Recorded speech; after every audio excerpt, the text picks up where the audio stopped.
Hi friends, ఈ మధ్యకాలంలో technology బాగా డెవలప్ అవుతూ వచ్చింది. 2010 నుండి 2024 ఈ 14 ఇయర్స్లోనే చాలా స్పీడ్గా టెక్నాలజీ డెవలప్ అయింది. ఒకప్పుడు ఒక ఇన్ఫర్మేషన్ గురించి తెలుసుకోవాలంటే పుస్తకాలు చదివి నేర్చుకునేవాళ్ళం, లేదంటే మన పెద్దలు చెప్తే విని నేర్చుకునేవాళ్ళం. కానీ ఇప్పుడు మాత్రం ప్రతిదీ కూడా మొబైల్ ఫోన్ నుండి నేర్చుకుంటున్నాం.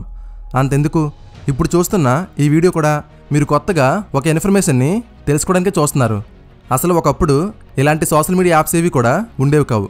అంటే YouTube, Facebook, Instagram, Telegram, X ఇవేమీ కూడా ఉండేవి కావు.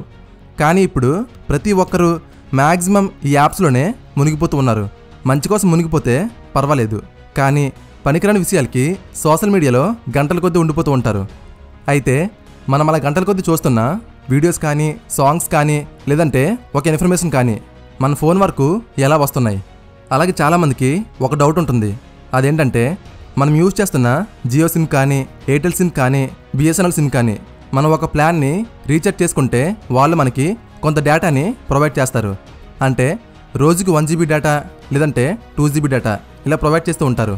ఫర్ ఎగ్జాంపుల్, నాకు రోజుకి 2 GB డేటా వస్తుంది. అయితే దాంట్లో నేను 1 GBని యూజ్ చేస్తున్నాను, మిగతా 1 GB వేస్ట్ అయిపోతుంది. సో మిగిలిన ఆ 1 GB డేటా ఎక్కడికి వెళ్ళిపోతుంది? నెక్స్ట్ డేకి ఆ 1 GB డేటా ఎందుకు ఉండదు? ఇలాంటి డౌట్ చాలామందికి వచ్చే ఉంటుంది. ఆ డౌట్ మీకు ఈ వీడియోలో క్లారిఫై అవుతుంది. అలాగే స్టార్టింగ్లో జియో 4G వచ్చినప్పుడు ఇంటర్నెట్ చాలా స్పీడ్గా అయ్యేది. కానీ ఇప్పుడు మాత్రం 4G ఒక 3Gలో మారిపోయింది. అంటే ఇంటర్నెట్ స్పీడ్ బాగా తగ్గిపోయింది. సో ఇలా స్పీడ్ ఎందుకు తగ్గిపోతూ ఉంటుంది? కంపెనీ వాళ్ళే కావాలని స్పీడ్ని తగ్గించేస్తున్నారా, లేకపోతే ఇంకేదైనా కారణం ఉందా? దీనికి కూడా సమాధానం ఈ వీడియోలో ఉంటుంది. అలాగే ఇప్పుడు ప్రపంచం మొత్తం ఈ ఇంటర్నెట్ గుప్పెట్లో ఉంది. ఇంటర్నెట్ లేకపోతే ప్రపంచంలో ఉన్న టెక్నాలజీ డెవలప్మెంట్స్ అన్నీ కూడా ఆగిపోతాయి. అసలు ఇంతకీ ఇంటర్నెట్ అంటే ఏంటి? అలాగే ఈ ఇంటర్నెట్లో జియో, ఎయిర్టెల్, బిఎస్ఎన్ఎల్, విఐ ఇలాంటి కంపెనీస్ యొక్క రోల్ ఏంటి అనే వాటి గురించి ఈ వీడియోలో క్లియర్గా తెలుసుకుందాం. సో వీడియోని ఎక్కడ స్కిప్ చేయకుండా ఫుల్గా చూడండి. అలాగే వీడియో ఎలా అనిపించిందో కామెంట్ చేసి, వీడియో నచ్చితే ఒక లైక్ చేసి, ఇలాంటి మంచి మంచి ఇన్ఫర్మేటివ్ కంటెంట్ కోసం మన ఛానల్ని సబ్స్క్రైబ్ చేసుకోండి.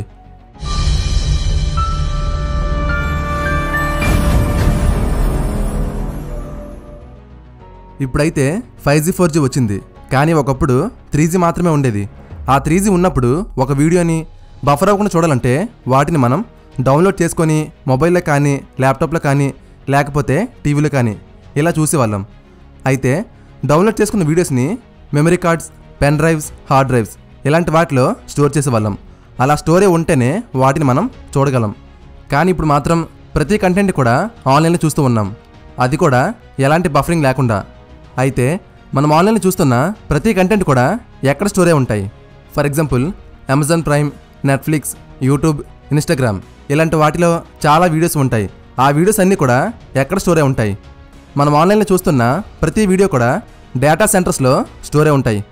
అమెజాన్ వాళ్ళకి, నెట్ఫ్లిక్స్ వాళ్ళకి, అలాగే యూట్యూబ్ వాళ్ళకి ఇలా కొన్ని కంపెనీస్కి సొంతంగా డేటా సెంటర్స్ ఉంటాయి. వాటిలో మనం చూసే ప్రతి కంటెంట్ కూడా స్టోరే ఉంటాయి. ఫర్ ఎగ్జాంపుల్, మీరిప్పుడు నేను చేసే వీడియోని చూస్తున్నారు. అయితే నేను ఈ వీడియోని అప్లోడ్ చేయగానే గూగుల్ డేటా సెంటర్లో స్టోరే ఉంటుంది. అక్కడ స్టోరే ఉంది కాబట్టి మీరు నా వీడియోని చూస్తూ ఉన్నారు. సో ప్రతి కంటెంట్ కూడా ఏదో ఒక ప్లేస్లో స్టోరే ఉండాలి. ఆ కంటెంట్ మొత్తం ఏ ప్లేస్లో అయితే స్టోరే ఉంటుందో ఆ ప్లేస్ని మనం డేటా సెంటర్స్ అంటాం. మన ఫోన్లో కానీ, ల్యాప్టాప్లో కానీ కంటెంట్ని స్టోర్ చేయాలంటే మెమరీ కార్డ్స్, SSDలు, అలాగే హార్డ్ డ్రైవ్స్ ఇలాంటివి కావాలి. అప్పుడే మన ఫోన్లో కంటెంట్ అనేది స్టోర్ అవుతుంది. అలా స్టోరే ఉన్న ఆ కంటెంట్ని మనం డేటా అంటాం. సేమ్ అలాగే డేటా సెంటర్స్లో కూడా డేటాని స్టోర్ చేయడానికి చాలా కంప్యూటర్స్ ఉంటాయి. ఆ కంప్యూటర్స్ మనం సర్వర్స్ అంటాం. ఆ సర్వర్స్లో SSDలు ఉంటాయి. వాటిలో డేటా అనేది స్టోరే ఉంటుంది. సరే, నా దగ్గర 2 ల్యాప్టాప్స్ ఉన్నాయి అనుకుందాం. అయితే ఈ రెండు కూడా ఒకదానికి మరొకటి డేటా ట్రాన్స్ఫర్ కేబుల్ ద్వారా కనెక్ట్ అయి ఉన్నాయి. ఇక్కడ డేటాని ఒక ల్యాప్టాప్ నుండి మరొక ల్యాప్టాప్కి ట్రాన్స్ఫర్ చేయవచ్చు, ఎందుకంటే ఈ రెండు కూడా డేటా కేబుల్ ద్వారా కనెక్ట్ అయి ఉన్నాయి కాబట్టి. ఇక్కడ ఫస్ట్ ల్యాప్టాప్ నుండి సెకండ్ ల్యాప్టాప్కి డేటా అనేది ఈ కేబుల్ ద్వారా ట్రాన్స్ఫర్ అవుతూ ఉంటుంది. అంటే ఈ ల్యాప్టాప్ నుండి ఈ ల్యాప్టాప్లోనికి డేటా ట్రాన్స్ఫర్ అవుతూ ఉంటుంది. అలాగే సెకండ్ ల్యాప్టాప్ నుండి కూడా ఫస్ట్ ల్యాప్టాప్కి డేటా అనేది ఈ కేబుల్ ద్వారా ట్రాన్స్ఫర్ అవ్వగలదు. సో ఇక్కడ ఈ రెండు కూడా డేటాని ట్రాన్స్ఫర్ చేసుకుంటూ ఉంటాయి. సో ఇక్కడ డేటా అంటే అదేదో అర్థం కాని పదంలా చూడకండి. డేటా అంటే ఒక డివైస్లో స్టోరే ఉన్న ఇన్ఫర్మేషన్ని మనం డేటా అంటాం. అంటే వీడియోస్, ఫొటోస్, ఆడియో, డాక్యుమెంట్స్ ఇలాంటి వాటినే డేటా అంటాం. సరే, ఈ రెండు ల్యాప్టాప్స్ ఒకదానికి మరొకటి కనెక్టే ఉన్నాయి కాబట్టి ఇవి డేటాని ఒక డివైస్ నుండి మరొక డివైస్కి ట్రాన్స్ఫర్ చేయగలవు. అదేవిధంగా మన ప్రపంచంలో ఉన్న ప్రతి ల్యాప్టాప్, ప్రతి ఫోన్, అలాగే డేటా సెంటర్స్ ఇవన్నీ కూడా ఒకదానికి మరొకటి కనెక్టే ఉంటాయి. ఆ కనెక్షన్ని మనం ఇంటర్నెట్ అంటాం. ఫర్ ఎగ్జాంపుల్, నేను ఎవరు, నేను ఎక్కడ ఉంటాను ఇవేమీ కూడా మీకు తెలియదు. కానీ నేను చేసే వీడియో మీ వరకు వచ్చింది. అది ఎలా వచ్చింది అంటే మన ఇద్దరు ఫోన్స్ కూడా ఒకదానికి మరొకటి ఇంటర్నల్గా కనెక్టే ఉన్నాయి. ఇలా ఈ ప్రపంచంలో ఉన్న ప్రతి ఒక్క డివైస్ కూడా ఒకదానికి మరొకటి కనెక్టే ఉంటాయి. ఆ కనెక్షన్ని మనం ఇంటర్నెట్ అంటాం. సరే, ఇక్కడ డేటా కేబుల్ ఉంది కాబట్టి డేటా ఒక ల్యాప్టాప్ నుండి మరొక ల్యాప్టాప్కి ట్రాన్స్ఫర్ అవుతుంది. అలాగే ఈ ప్రపంచంలో ఉన్న ఫోన్స్ అన్నిటినీ, ల్యాప్టాప్స్ అన్నిటినీ కనెక్ట్ చేస్తూ కొన్ని కేబుల్స్ ఉంటాయి. వాటిని మనం ఆప్టికల్ ఫైబర్ కేబుల్స్ అంటాం. ఈ కేబుల్స్ వలనే డేటా అనేది మన వరకు రీచ్ అవుతుంది. అయితే డేటా సెంటర్స్కి అలాగే మనకి మధ్య కొన్ని కంపెనీస్ ఉంటాయి. వాటిని మనం ఐఎస్పి అంటాం. ఐఎస్పి అంటే ఇంటర్నెట్ సర్వీస్ ప్రొవైడర్స్. ఈ కంపెనీస్ని మనం జియో, ఎయిర్టెల్, బిఎస్ఎన్ఎల్, విఐ అని పిలుస్తూ ఉంటాం. వీళ్ళు ఏం చేస్తారంటే డేటా మన వరకు రావడానికి కావాల్సిన వాటిని ప్రొవైడ్ చేస్తూ ఉంటారు. ఫర్ ఎగ్జాంపుల్, డేటా మన వరకు రావాలంటే ఆప్టికల్ కేబుల్స్ ఉండాలి, టవర్స్ ఉండాలి, శాటిలైట్స్ ఉండాలి, రూటర్స్ ఉండాలి, అలాగే సిమ్ కార్డ్స్ ఉండాలి. సో ఇలా డేటా అనేది మన వరకు రావడానికి ఒక ఇన్ఫ్రాస్ట్రక్చర్ ఉండాలి. ఆ ఇన్ఫ్రాస్ట్రక్చర్ మొత్తాన్ని ఈ కంపెనీస్ వాళ్ళే డెవలప్ చేస్తూ ఉంటారు. అంటే వాటికయ్యే ఖర్చు మొత్తాన్ని వీళ్ళే భరిస్తూ ఉంటారు. ఆ తర్వాత మన దగ్గర వసూలు చేస్తూ ఉంటారు. అది ఎలా అనేది ఇప్పుడు చూద్దాం. డేటా సెంటర్స్కి అలాగే మనకి మధ్య వీళ్ళు మీడియేటర్గా ఉండి కొంత డేటా యాక్సెస్ని మనకు అమ్ముతూ ఉంటారు. వాటిని మనం ప్లాన్స్ అని చెప్పుకుంటూ మంత్కి రీఛార్జ్ చేసుకుంటూ ఉంటాం. ఫర్ ఎగ్జాంపుల్, నేను ఒక 250 రూపాయలతో ఒక ప్లాన్ని రీఛార్జ్ చేసుకున్నాను. దానికి వారు నాకు ఒక రోజుకి 2 GB డేటా యాక్సెస్ని ప్రొవైడ్ చేశారు. నేను రోజు మొత్తానికి 1 GB డేటాని యూజ్ చేశాను అనుకుందాం. మిగిలిన 1 GBని యూజ్ చేయలేకపోయాను. అయితే నేను యూజ్ చేయలేని ఆ 1 GB డేటా ఏమైంది? అది తెలియాలంటే అసలు ఇంతకీ మనం యూజ్ చేసిన ఆ 1 GB డేటా అంటే ఏంటో తెలియాలి. ఇంతకుముందే నేను ఒక మాట చెప్పాను, మనం చూస్తున్న వీడియోస్ని, సాంగ్స్ని అలాగే ఫొటోస్ని డేటా అంటామని. ఈ డేటా అనేది స్టోర్ అవ్వడానికి కొంత స్టోరేజ్ని తీసుకుంటుంది. దాన్ని మనం ఎంబీస్లో, జీబీస్లో కొలుస్తూ ఉంటాం. ఇప్పుడు నేను డేటా సెంటర్స్ నుండి కొన్ని వీడియోస్ని డౌన్లోడ్ చేస్తాను. ఒక్కొక్క వీడియో సైజ్ 50 MB అనుకుందాం. అలా మొత్తానికి ఒక 20 వీడియోస్ని డౌన్లోడ్ చేశాను. 20 వీడియోస్ అంటే 1000 MB అవుతుంది. అంటే ఇంచుమించు ఒక 1 GB. ఆ 1 GB డేటాని డేటా సెంటర్ నుండి నేను కాపీ చేసుకున్నాను. అంటే ఒక ల్యాప్టాప్ నుండి మరొక ల్యాప్టాప్కి డేటాని ఎలా అయితే కాపీ చేస్తామో అలానే డేటా సెంటర్స్ నుండి నేను డేటాని కాపీ చేసుకున్నాను. దాన్నే మనం డౌన్లోడింగ్ అంటాం. అంటే ఒక 1 GB డేటాని డేటా సెంటర్స్ నుండి యాక్సెస్ చేశాను. అయితే ఐఎస్పి వాళ్ళు ఏం చేస్తారంటే డేటా సెంటర్ నుండి ఎంత డేటాని యాక్సెస్ చేయాలి అనే లిమిట్స్ని పెడుతూ ఉంటారు. ఒకవేళ నాకు 2 GB డేటా ఇస్తే నేను డేటా సెంటర్స్ నుండి 2 GB డేటాని మాత్రమే యాక్సెస్ చేయగలను. ఒకవేళ 2 GB డేటాని నేను ఆల్రెడీ యాక్సెస్ చేసి ఉంటే ఇంకా డేటా సెంటర్స్ నుండి నాకు ఎలాంటి డేటా కూడా రాదు. ఒకవేళ డేటా సెంటర్కి మనకి మధ్య ఐఎస్పి వాళ్ళు లేకపోతే మనం ఎంత డేటానైనా సరే డేటా సెంటర్స్ నుండి యాక్సెస్ చేయవచ్చు. అంటే ఎలాంటి డబ్బులు చెల్లించకుండా అన్లిమిటెడ్ డేటాని మనం డేటా సెంటర్స్ నుండి యాక్సెస్ చేయవచ్చు. ఇది బాగా అర్థం కావడానికి ఒక బెస్ట్ ఎగ్జాంపుల్ చెప్తాను. ఇక్కడ 2 ల్యాప్టాప్లు ఉన్నాయి. అయితే ఈ ల్యాప్టాప్లో చాలా డేటా ఉంది. కానీ ఈ ల్యాప్టాప్లో ఎలాంటి డేటా లేదు. కానీ ఈ ల్యాప్టాప్కి డేటా కావాలి. అప్పుడు మనం ఈ ల్యాప్టాప్కి ఒక కేబుల్ని కనెక్ట్ చేస్తాం. ఇప్పుడు ఈ ల్యాప్టాప్లో ఉన్న డేటా మొత్తాన్ని ఈ ల్యాప్టాప్లోనికి కాపీ చేసుకోవచ్చు. అది 1 GB డేటా అయినా, 3 GB డేటా అయినా, 10 GB డేటా అయినా, లేదంటే మొత్తం డేటా అయినా ఈ ల్యాప్టాప్ నుండి ఈ ల్యాప్టాప్కి కాపీ చేసుకోవచ్చు. అయితే నేను ఇక్కడ ఒక డివైస్ని ప్లేస్ చేస్తాను. అది ఎలాంటి డివైస్ అంటే ఈ ల్యాప్టాప్ నుండి 2 GB డేటా మాత్రమే ఈ ల్యాప్టాప్లోనికి కాపీ అవ్వాలి. ఒకవేళ 2 GB డేటా కాపీ అయిపోతే ఇంకా ఈ ల్యాప్టాప్ నుండి ఎలాంటి వీడియోస్ కానీ, సాంగ్స్ కానీ ఈ ల్యాప్టాప్కి వెళ్ళకూడదు అనే ఇలాంటి డివైస్ని ఈ ప్లేస్లో కనెక్ట్ చేస్తాను. సో మనం 2GB డేటాని ఈ ల్యాప్టాప్ నుండి కాపీ చేసి ఉంటే ఇంకా మనం ఈ ల్యాప్టాప్ నుండి ఎలాంటి డేటాని కాపీ చేయలేం. ఎందుకంటే మధ్యలో ఉన్న ఈ డివైస్ అనేది కొంత లిమిట్ని పెట్టింది.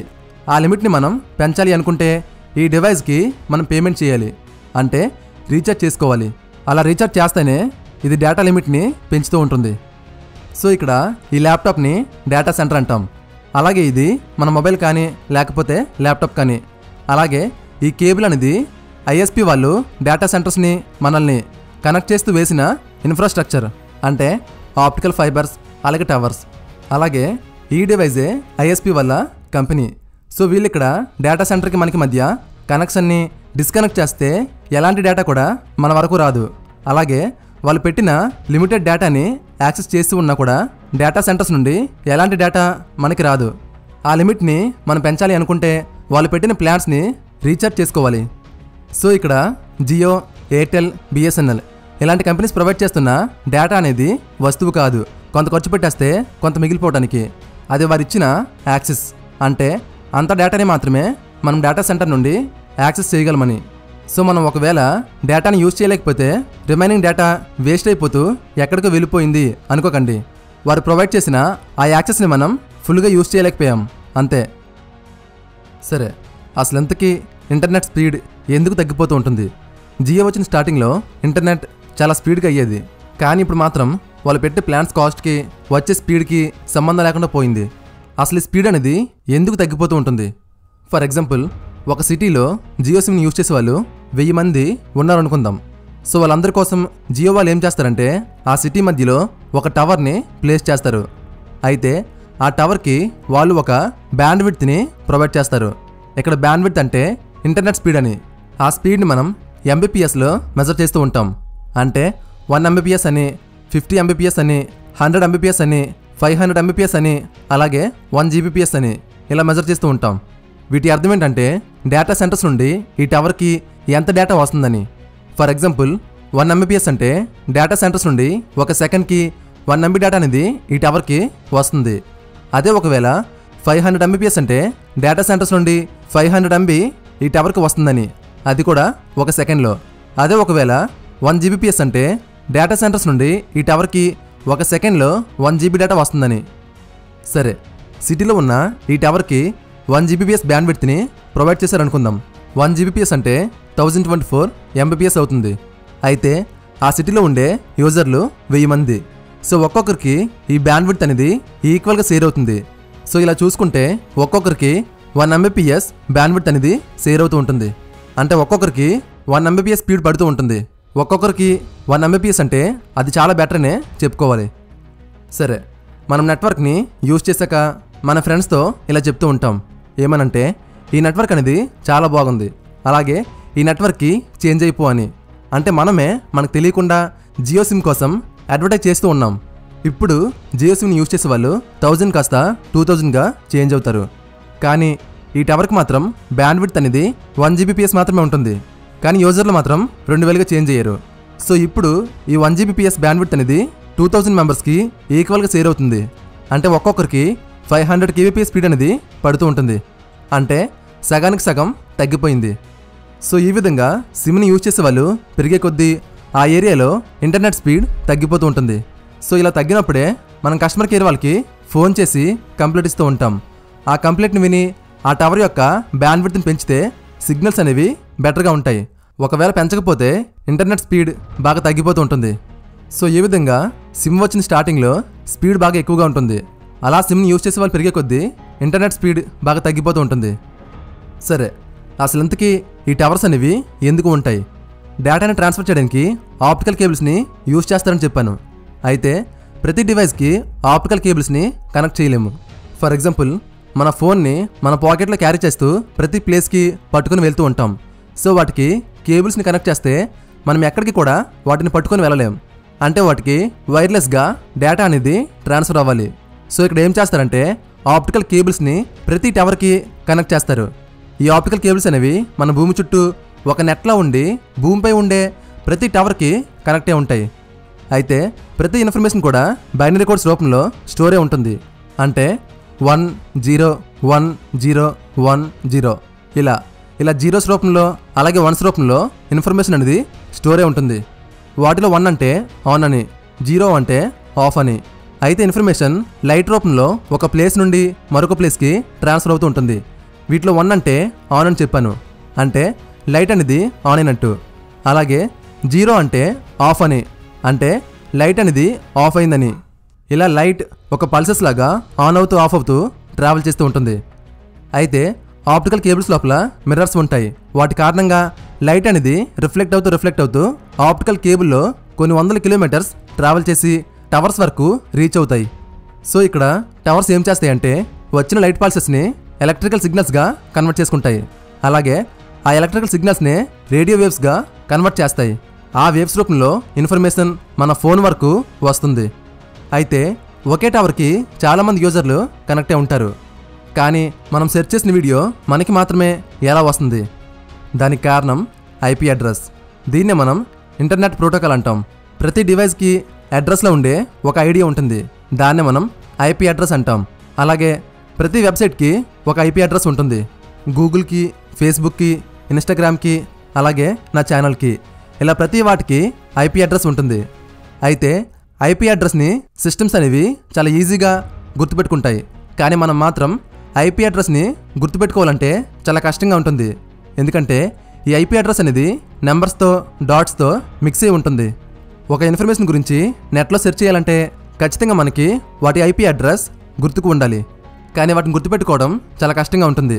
అందుకనే ప్రతి ఐపీ అడ్రస్కి ఒక డొమైన్ నేమ్ని యాడ్ చేస్తారు. ఫర్ ఎగ్జాంపుల్ 208.65.153.238 ఈ ఐపీ అడ్రస్కి ఒక డొమైన్ నేమ్ ఉంటుంది, అదే youtube.com. అలాగే 66.220.149.25 ఈ ఐపీ అడ్రస్కి ఒక డొమైన్ నేమ్ ఉంటుంది, అదే facebook.com.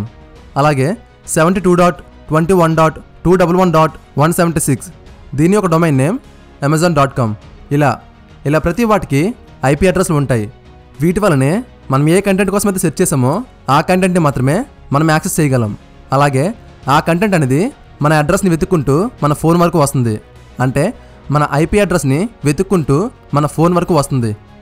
సో ఈ విధంగా ఒక డేటా అనేది మన ఫోన్ వరకు వస్తుంది.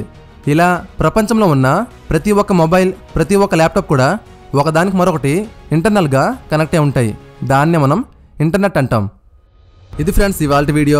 ఈ వీడియో మీకు ఏమాత్రం నచ్చినా ఒక లైక్ చేసి ఛానల్ని సబ్స్క్రైబ్ చేసుకొని ఎక్స్ప్లెనేషన్ నచ్చిందని ఒక కామెంట్ చేయండి.